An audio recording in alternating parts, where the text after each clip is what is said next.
I know that bills of lading might not be the best way to kick off your Monday morning or Monday afternoon, but we are very appreciative of you coming in today.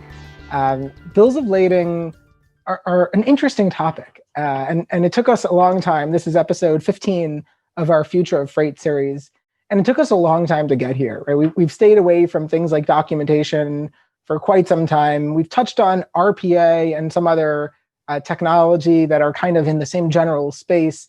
But for now, we've stayed away from these very, very thorny and kind of big picture issues.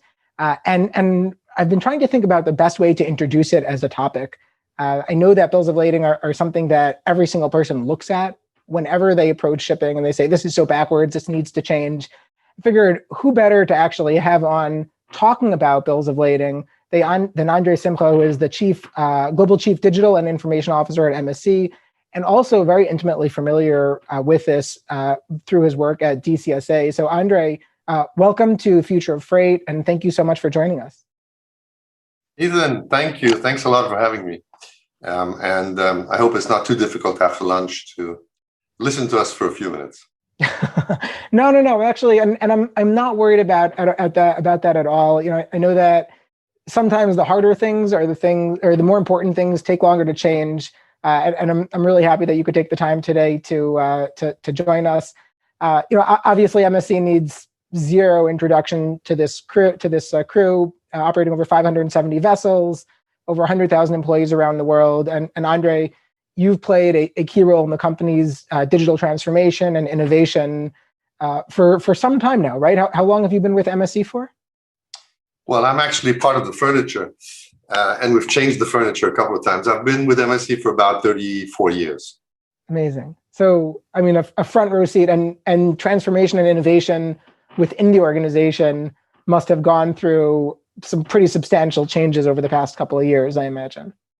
Absolutely. In a relatively slow industry, I mean, fast moving, but slow on the digital.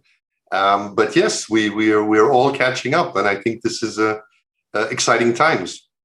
Yeah, I totally agree. And maybe before we continue with the actual questions, can you say a word about your role on DCSA and kind of, I guess as somebody both on the carrier side but also in DCSA, how that works and why were you so attracted to the organization? Yeah, sure.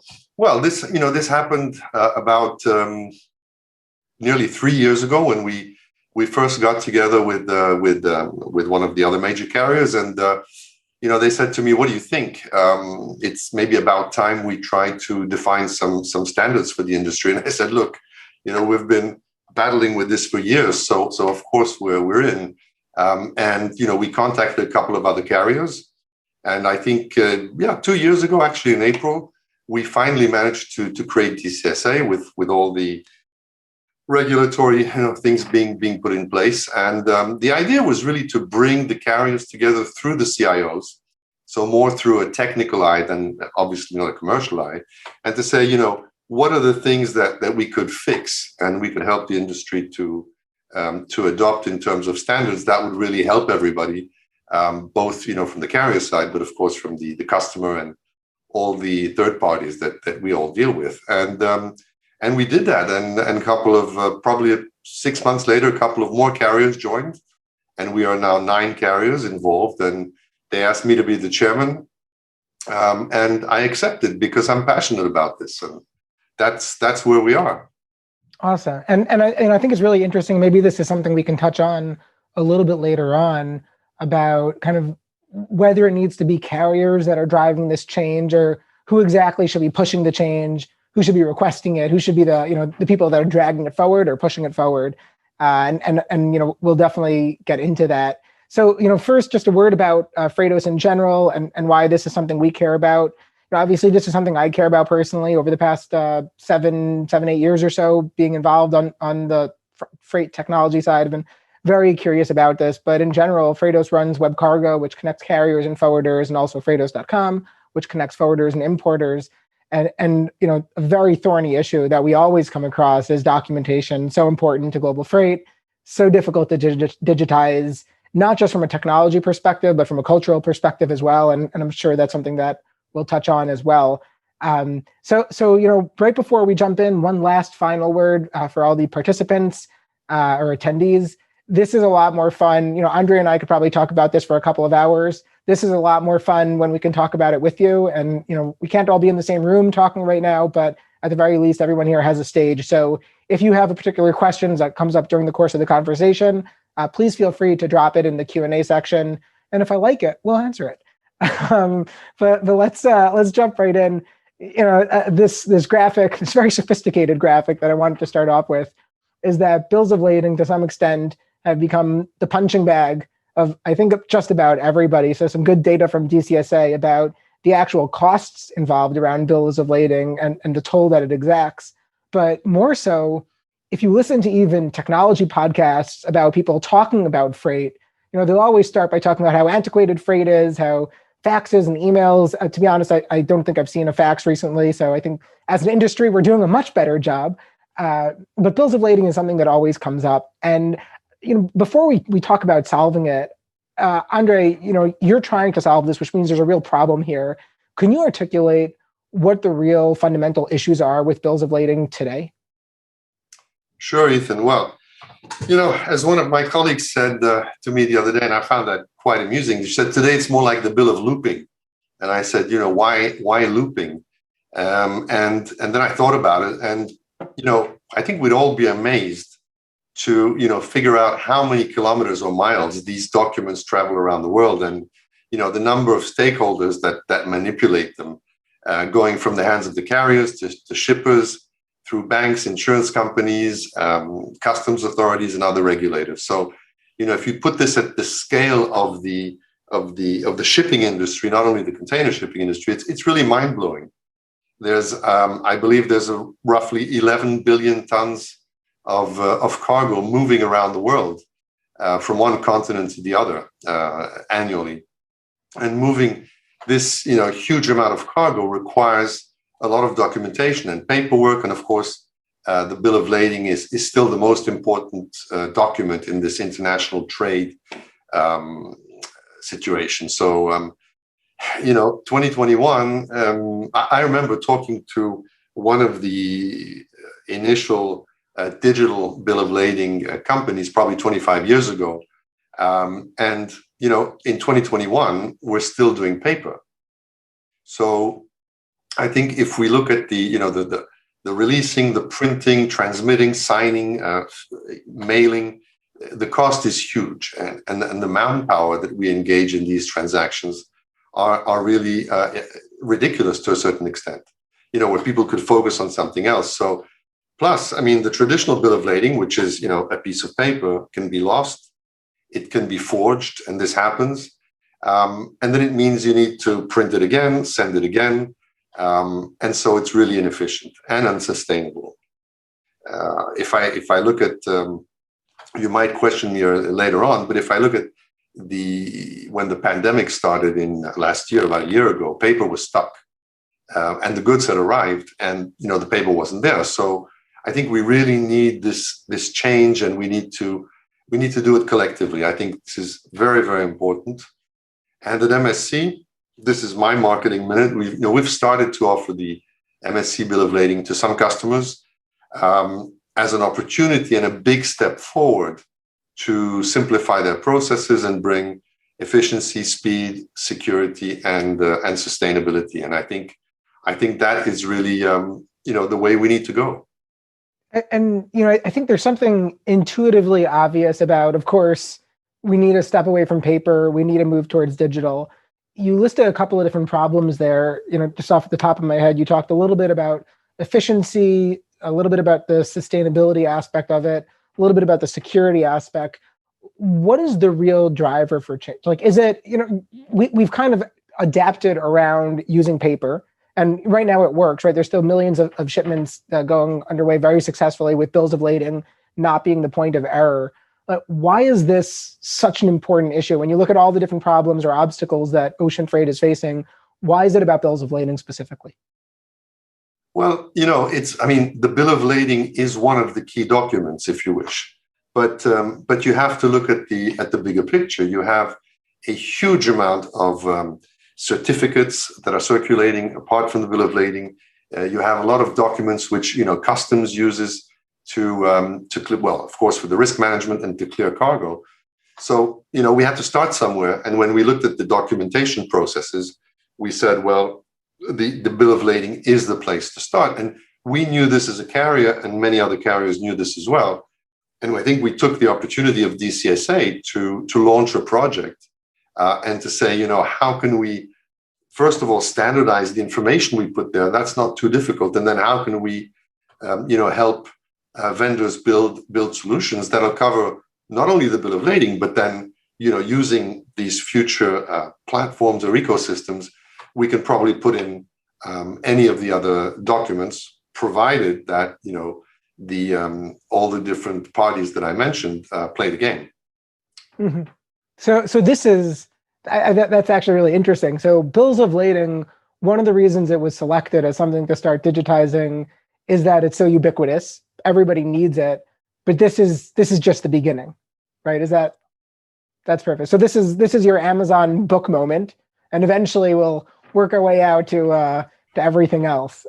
Great. I'm seeing a question coming in from Christian over here about the motivation, for companies to actually change from EDI or API into DSA standards. Do you have any? Actually, Christian, I see the question. Let's get to that soon, because I think that before we actually get there, I want to touch on one other question. Sorry, jump the gun on that. And I think this is actually leading us into this right now, which is that good things don't happen overnight. I think I probably use this graph in 50% of the presentations that we do here in the Future of Freight, because it shows that one of the stickiest issues is much less about technology. You can have airway bills and have had them for 10 years now. It's been already over 2 years since IATA announced that EAWs were the default, for the industry. But penetration still falters, right? We're still only at about 75% of industry penetration for AWBs. And that's an industry that is used to moving at a much faster pace when it comes to, the actual goods moving. So, from your perspective, Andre, why is it that digitization and standardization are the solution? And then touching on Christian's point, how do we deal with the actual adoption issues surrounding this? Well, that's a complex question. Indeed, yeah, if you look at the IATA, that started, I think, in the 50s, if I'm not wrong. It took them a while to get to the early stages of standards, and then it took them even longer to get to, e-tickets, for example. And I think at the time, I don't remember how long it took, because I was traveling all the time, and it probably took a couple of years to get from, paper tickets to e-tickets. So, but of course, in those days, I think the progression of digital and technology, I guess, was probably much slower. And, maybe they had some older systems that, couldn't handle some of the standards they created. So, if you look around us, there's we're really interdependent on many third parties, for some part of the chain. And so you need to get all these parties to agree to use, whether it's, the EBL or the standards. You need to actually show them that it makes sense.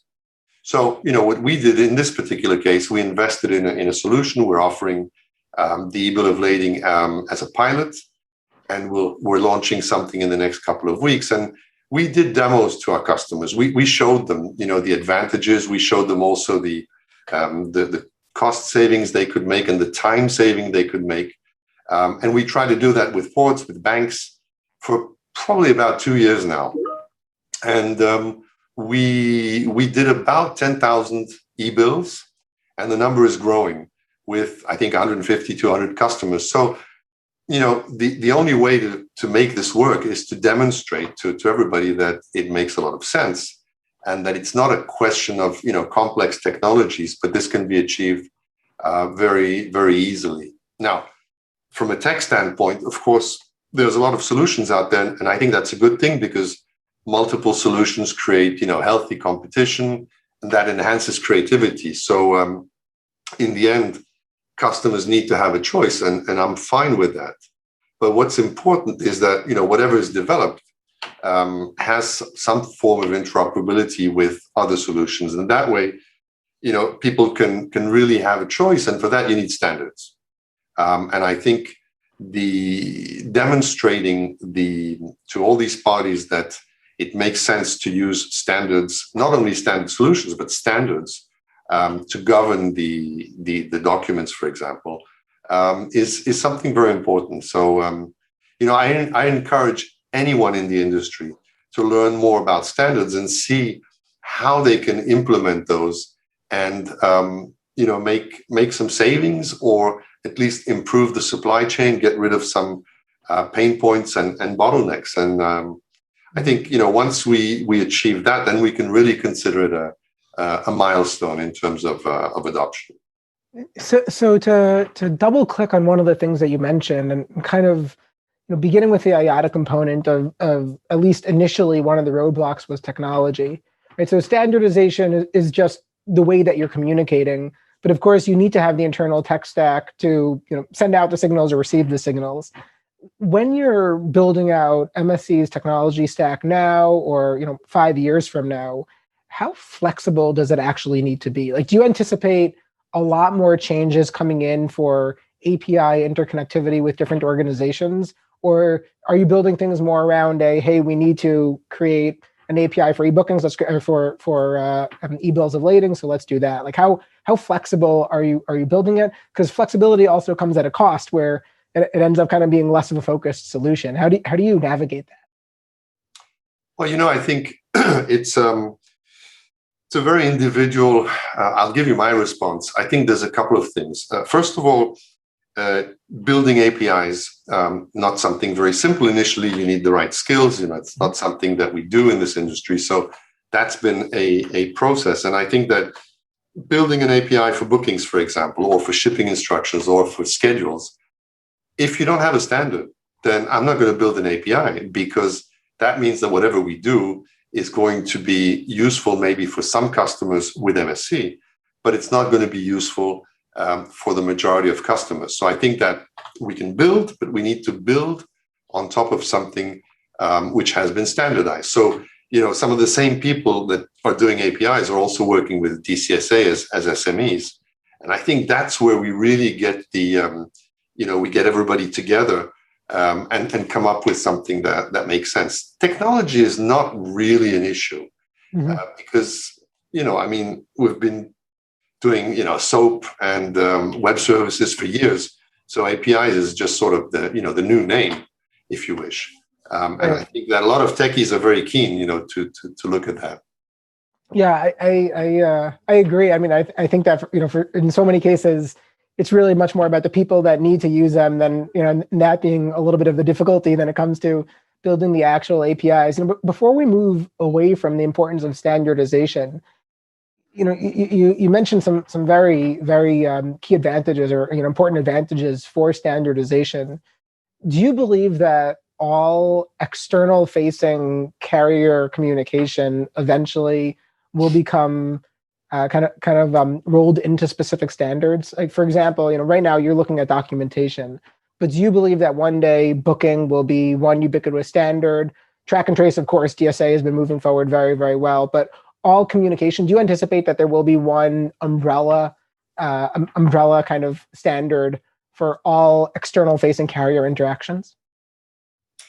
Well, that's what I hope, because I think it's the only way forward if we want to simplify things. I mean, of course, we can continue as is, but on the other hand, you have, new platforms and ecosystems are popping up. I won't name them, but you know who they are, which is a good thing. But if you don't have a standard, and if you don't decide, to put everything into that, then you're still going to have to use, a solution A for this, solution B for that, solution C for that. So I think by creating the standards and probably standard APIs, anybody can go and build a platform, or and that to me makes so much sense. I mean, I have two phones. I have an iPhone and a Samsung, and I love them both, but I can use any of them with the same SIM card. So that's what standards are about. Anybody can build a mobile phone today. And I think that is, where we should try to go to simplify things. Mm-hmm. We're probably at this very pivotal moment when it comes to standards, though, because it's very similar, I guess, to the iPhone and to Android, where if you don't have standards early on, then the industry is going to move forward without it, right? And the carriers that want to do bookings online will create their own standards. And once that cat is out of the bag, it's very, very hard to roll it back. And that's where you get platform aggregators that build their own APIs, and you get a lot of lock-in. Do you feel that there's some areas where the carrier side might be more aligned around standardization and some areas where there's less alignment? Or do you feel like there's a lot of alignment, it's just hard to galvanize or run around one standard at this point in the game? No, I think at least from the carrier perspective, I talk to customers, of course, I talk to ports, all sorts of third parties, and I think everybody agrees that we need a standard. The question is, which standard is going to become the standard, and the standard that's going to become the standard is the one that's adopted. So I think we have a role to play as a shipping line to promote those standards, because if we don't, then we are also the ones that are faced with having to connect to different solutions, providing the services that customers expect. But we must never forget that we're not going to get very good data quality if we continue to have to map everything. So, I've seen the evolution even within MSC. Look at, location codes, look at terminal codes, port codes, depot codes. There's so many different codes out there. If we don't agree which ones we're going to use, then we're going to keep on mapping. And, it's not always one-to-one. So right. I think we have to make that effort together. Otherwise, the result will not be what we expect. I'm seeing a lot of different questions coming in, and some that I think we'll get to soon, but one from Riyadh, whether at DSA standards are open and freely accessible, or if they involve royalties. No, go to dcsa.org. Everything is free of charge. Wonderful. Amazing. So moving on to the next question, and this is something that a lot of people are asking about. This is a chart of Slack adoption at Freightos. So internally at Freightos, we use Slack to communicate. And I'm showing this chart because it's very hard to get everybody on board. Even within a relatively small startup, early days, you could see there's a couple of small bumps where people tried to get Slack and started to try to use Slack, and it just didn't take. And it took a long time until we finally hit that point of people are actually paying and starting to use Slack internally. And obviously, there's this very, very difficult question. I think it keeps a lot of CIOs and business leaders in general open at night of, I can build it, but they might not come. And this is something, you talked a little bit about talking to customers and talking to people out in the industry. But when you walk away from, the early days of implementation of these standards, what are the lessons that you've learned both internally at the organization, but I think more importantly, between other organizations when it comes to adopting new technology? Well, as I mentioned to you before, Ethan, I try to move a little bit away from technology because I don't want to be sort of bottlenecked by the fact that, the tech I have won't do what I want it to do. I think I need to move away a little bit and leave the technology in the hands of my colleagues that have more experience than I do, particularly today when it's going very fast. And I think, I don't like the expression, but digital transformation, as we tend to call it, it's not very easy, and there's no magic solution. And I wrote an article a couple of months ago on the transformation mistakes to avoid, and I think that pretty much lays it out in terms of what we need to do to get there. And at MSC, I think today we have a very clear vision and purpose. We want the collaborative approach. We want a people, customer first mentality. And I think these are the ingredients to a successful, digital transformation journey. It's all about doing the right thing for the customers, but also for our employees. And now we're essentially, as I'm doing today, going, trying to go the extra mile to raise awareness and to push adoption. And I think that's really the key message is we need to push adoption and all together, because, if we do it as MSC alone, nothing's going to happen. It's a tough question, but that's a short reply. Mm-hmm.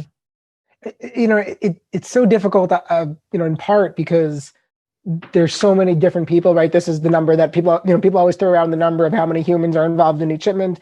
And there's so many potential points of failure for one shipment to go with an e-bill of lading, right? Just all you need is one party who says, I'm not playing ball. And if they have negotiation power in that transaction, then it falls apart for everybody. Have you encountered, this is kind of banking off of a question that I'm also seeing coming in from Carlos, have you encountered roadblocks in regards to local regulations for rolling out bills of lading? Oh, yes. Oh, yes. A lot of roadblocks. I think there's still a lot of, local customs, for example, that require paper documents. But I think they probably need more pressure from their customers.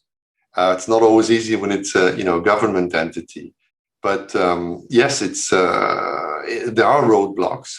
But there's also countries that are being very, very vocal. I don't know if you saw the webinar from Singapore MPA last week, but they've been very vocal in saying, we want electronic bills of lading. But of course, it requires an organization. It requires, I think, vision and probably a bit of flexible tech, which is not always easy to do. For us, it's the same thing. So, to a certain extent, probably the best drivers, rather than I see carriers in this case as an enabler. This can't happen if you don't provide the technology for it. But really, the demand needs to come from the people that are paying the bills, right? So, we really need to get the BCOs on board with this en masse, and they're the primary beneficiaries of it, in that they'll get their releases faster, fewer inaccuracies, everything will just work faster for them.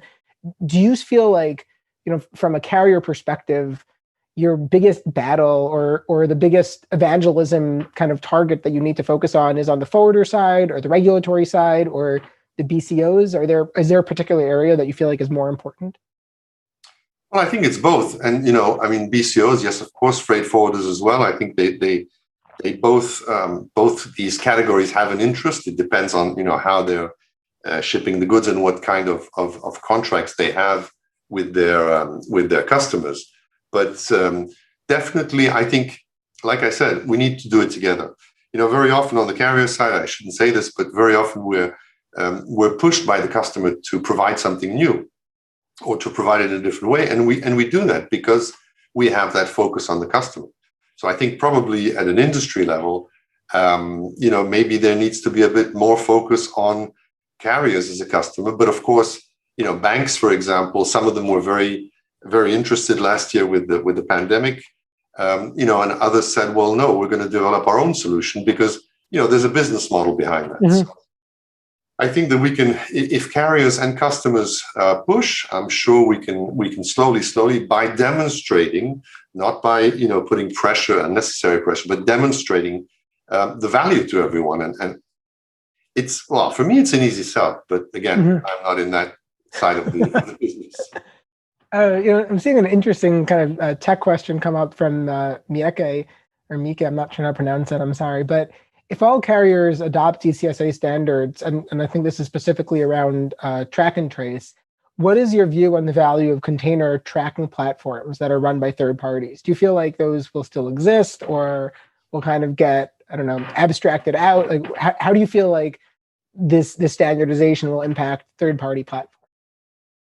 I think it'll impact them very positively because, if the platform is only doing track and trace, well, they need to, sit down and think about it and offer more than just track and trace. So I don't think a platform that does only that makes sense. Probably some of them, they offer insights by aggregating data from, weather and port congestions and things like that.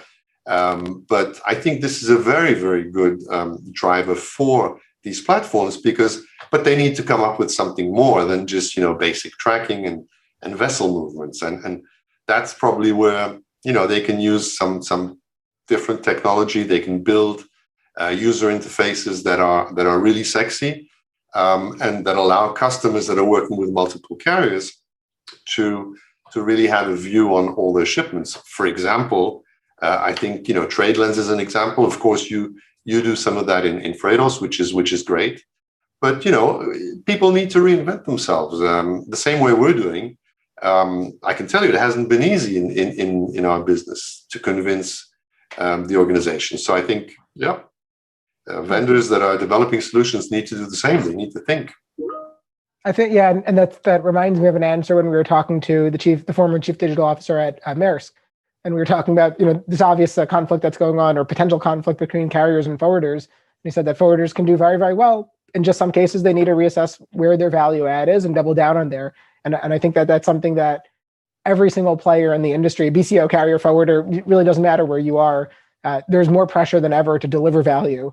And now it's just a matter of finding out exactly where that is. So, moving on from the bills of lading, picture of a lot of containers here. And it's always, I think, an important reminder that at the end of the day, a big part of ocean freight is about moving 20-foot, 40-foot boxes. And those are fairly standardized, but everything around how they actually move and how the data moves is not necessarily standardized. And there's a lot of opportunities there.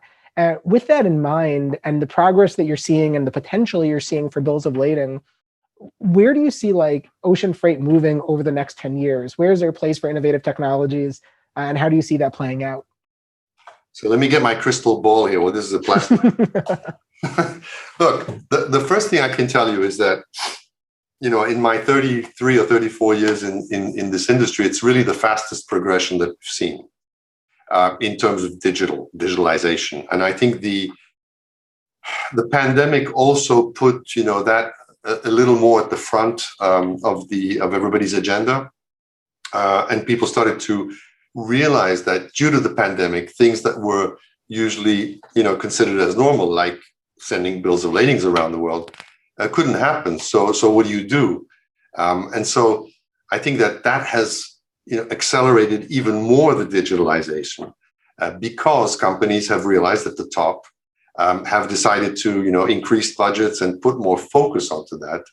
And in the end, what is our priority? Well, our priority, I think, whether we're a carrier or a customer, is to, make delivering goods simple, practical, and easy. And to do that, well, you need to digitize some of the processes. And you have to adapt also the business processes to the customer needs. Now, if you take a customer that's manufacturing devices, of any sort or whatever, they need to, compete with their competitors vis-a-vis their end users. So we can't just stay there and continue, sending documents around the world and not providing, good self-service solutions while they're trying to automate everything, of course, without forgetting the customer. So too much automation is no good. We want simpler solutions. We want simpler applications. We want more efficient, back office operation, more self-service tools. But we want to keep the contact with our customer. And I think that's something which is very important at MSC. It's always been part of our DNA, is that relationship with our customer. But, if we can get that damn bill of lading from origin to destination in minutes instead of days, then, how can that not be the way to go? Right. Yeah, absolutely. And I think a lot of people are very passionate about this. I'll be honest, I was kind of blown away by the number of questions that we got before this and the questions that we're getting right now. I think this is a topic that really resonates. And just to spend a little bit of time going over some of the questions we got before the webinar started, what do you feel like will be required to actually standardize global export documentation? Or is this what we've touched on already? Well, I think, first of all, you need the standards that we mentioned, like, bookings, SIs, bills of ladings, things like that. Then you need, once you have the standard, companies can build solutions around that. And when I say companies, that includes, companies like SAP. They've been pretty much involved in what we're doing. And I'm not advertising for SAP. I'm giving an example. I think a vendor who's building a software solution, if they have a standard, well, it's easy. These are the fields. This is what my database table needs to look like. So what's so complicated? And I think you need that. You also need a bit of a vision. You need to understand that there is change management involved. But it's going to happen. The question is, how fast are we going to be able to get there? So I think there's a bit of a mindset change required to do that, and the standards which will help companies to build solutions. Awesome. And in order to fuel that change, Obviously, pizza gets involved. So this is my question. But what is your favorite pizza topping? Always very interesting for me to hear. Okay, that's a very, very good question. Let me look at my notes. I like spicy sausage, so I don't know if that's a good thing. No one said spicy before. We get a lot of sausage, but no one said spicy before. So I like spicy food, so there you go. A non-standard answer, if I may, from somebody pushing a standardization. So where does MSC stand right now for e-bills of lading in terms of utilization and in general?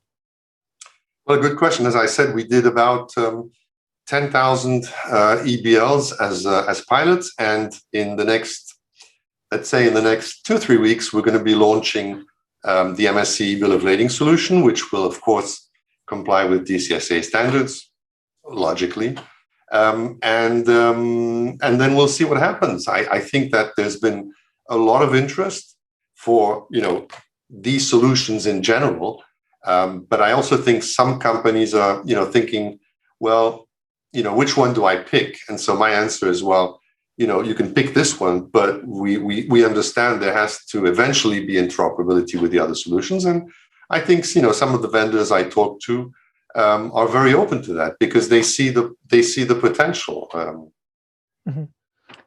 I'm seeing a question coming right now from Alvarez about saying one of the reasons they're not using e-bills of lading is the high charge per bill of lading. Do you see that charges for that going down in the long run? Well, we haven't announced our charge, so I'll be happy to chat with Alvarez later on once we announce. And of course, if he wants to tell us what he thinks is an appropriate price, I'd be happy to hear that. And obviously, I think one thing going forward is that there's economies of scale involved here, and probably the more people that adopt this, the cheaper it ends up getting for everybody, and certainly you end up saving money on other areas as well. I guess I have to take a shot right now, but do you think blockchain solutions are the right solution for bills of lading? Well, I think so. I think so simply because, again, blockchain is not new as we know, but I think that, when we looked at the tech and we said, oh, there's this blockchain thing popping up all over the place, that's really cool. The question was, either you think, what can I do with it? Or you think, well, here's my list of pain points. Here are the problems I have today. What problem can that resolve? And I think in this case, when you need to continue to have an original document in a digital form, I think the blockchain is a great solution because it, sort of guarantees the single version of the truth and that, doesn't get tampered with. So yes, I do. I don't know VeChain, but I do agree with this question. Yes. Great. And then I think time for maybe one more question. When do you think that the major carriers will make DSA compliant track and trace APIs available to the public? Well, we announced last week that a couple of us are already compliant, and we're already offering APIs to anyone who wants them. And I believe that by the third quarter of 2021, most of the carriers in DCSA will make that available. Awesome. All right, and then I guess just because that was a fast answer, my last personal question. Are you a business book guy? Do you have a favorite business book? I do, and this is my advertising moment. This book, oh, you can't see it. Oh, no. Yeah. Oh, you can't see anything. Okay. The ghost book. Oh, there it is. Maritime Informatics. Very complicated, very sophisticated, but, written by a friend, Michael Lind, and some other colleagues. And of course, I wrote a couple of lines in there. It's a very sophisticated book, a little bit academic, but it's the first time that there's a book published about the, maritime informatics. So voila, that's what I'm reading. Awesome. And, I think there's kind of suddenly been this explosion. I don't know if explosion, but a small flame of books around freight and logistics digitization. And in general, I think it's just such a fun time to be in this industry at this particular point, where suddenly it's all moving online and there's so many different people involved in it. So yeah, I'll have to get myself a copy of that. Well, Andre, thank you so much. This was really such an interesting conversation. Pleasure. I think that bills of lading seems like a topic that a lot of people try to steer clear of, but there's clearly a lot to unpack here. It's gotta happen, Ethan. Yeah. We'll pray. And of course, to our listeners and to all the people who asked questions, I'm so sorry we didn't get to all of them. A lot of fodder here to maybe do a part 2 at some point down the line. We'll check it on the Q3 progress and hold Andre to his word. Of course, Freightos and WebCargo create a whole bunch of different solutions related to platform interoperability. You can look up a little bit more about that on webcargo.ca or freightos.com. And I look forward to seeing everybody on the next webinar. Thank you and have a great day and a great week.